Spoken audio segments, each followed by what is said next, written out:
আসসালামু আলাইকুম everyone, welcome back to my channel. আপনারা সবাই কেমন আছো? আজ আমি আপনাদের মাঝে শেয়ার করব বড়ই টক রেসিপি, সংরক্ষণ করা বড়ই দিয়ে। আর এই টক কিন্তু আমাদের সিলেট অঞ্চলের সবার প্রিয় একটা খাবার। আর টক কিন্তু আমরা সবসময় রান্না করে থাকি। ভিউয়ার্স, আজকের এই টক তরকারি কীভাবে বেশি স্বাদে রান্না করা যায় তা আজ আমি আপনাদের মাঝে শেয়ার করব। আশা করি আজকের এই টক রেসিপি আপনাদের কাছে ভালো লাগবে। আর ভালো লাগলে অবশ্যই একটা লাইক করে দিও। আর যারা টকের লাভার তাদের তো কোনো কথাই নেই আজকের এই রেসিপিটি। ভিউয়ার্স, আর কথা না বাড়িয়ে চলে যাচ্ছে মূল রেসিপিতে।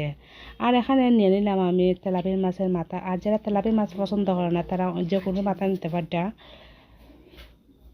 আর নিয়ে নিলাম সংরক্ষণ করা বড়ই। আর এই বড়িগুলো কিন্তু আমি ডিপ ফ্রিজে সংরক্ষণ করে রেখেছিলাম, আর ডিপ থেকে বের করে নিয়েছি। তারপর চুলায় একটা হাঁড়ি বসিয়ে নিলাম। এখন দিয়ে দেব রেগুলার রান্নার সয়াবিন তেল। তেল গরম হয়ে আসলে এখন দিয়ে দেবো আমি 1/2 টেবিল চামচ রসুন বাটা। আর রসুন বাটা আমি নেড়েছে একটু বাদামি কালার করে নেবো। আর সাথে দিয়ে দিলাম 1/2 টেবিল চামচ পেঁয়াজ বাটা। আর পেঁয়াজ আর রসুন একসাথে বাদামি কালার করে নেব, এতে করে টকের টেস্টটা ভালো আসবে। আর দিয়ে দিলাম স্বাদ মতো লবণ। ভিউয়ার্স, আর দেখুন কতটা বাদামি কালার করে নিয়েছি। আর এ পর্যায়ে দিয়ে দিলাম 1/2 টেবিল চামচ হলুদ গুঁড়ো। আর দিয়ে দিলাম মাছের মাথা।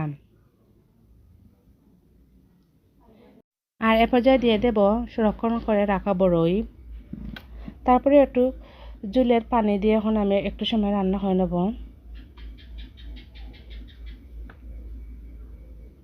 ভিউয়ার্স, তারপরে আমি ঢাকনা দিয়ে ঢেকে দেব। নেড়ে চেড়ে দিয়েছি। ভিউয়ার্স, আর 3 মিনিটের মতো রান্না করে নিয়েছি। আর এ পর্যায়ে আমি নেড়ে চেড়ে নেব আর দিয়ে দেবো জলের পানি।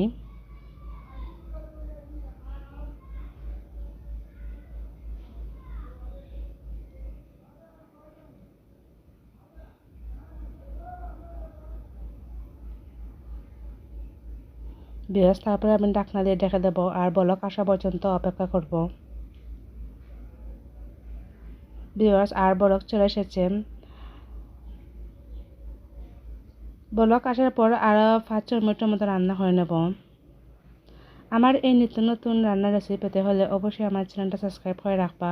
এতে করে আমি যখন নিত্য নতুন ভিডিও আপলোড করব সবার আগে আপনাদের মোবাইলে পৌঁছে যাবে। লবণের পরিমাণ কম ছিল তাই আর একটু লবণ দিয়ে দিলাম। ভিউয়ার্স, তারপরে 5-6 মিনিটের মতো রান্না করে নিয়েছি বলক আসার পর। এ পর্যায়ে আমি ঠান্ডা করে একটা বাটিতে পরিবেশন করে নেব। আর দেখুন কতটা দেখতে সুন্দর হয়েছে। আশা করি আপনাদের কাছে ভালো লেগেছে। আর যার টকের লাভার তাদের তো কোনো কথাই নেই। তাহলে আজকের মতো এখানে বিদায়। আবারও আপনাদের মাঝে কোনো এক টকের রেসিপি নিয়ে আসবো। আপনারা ভালো থাকবা, সুস্থ থাকবা। আল্লাহ হাফেজ।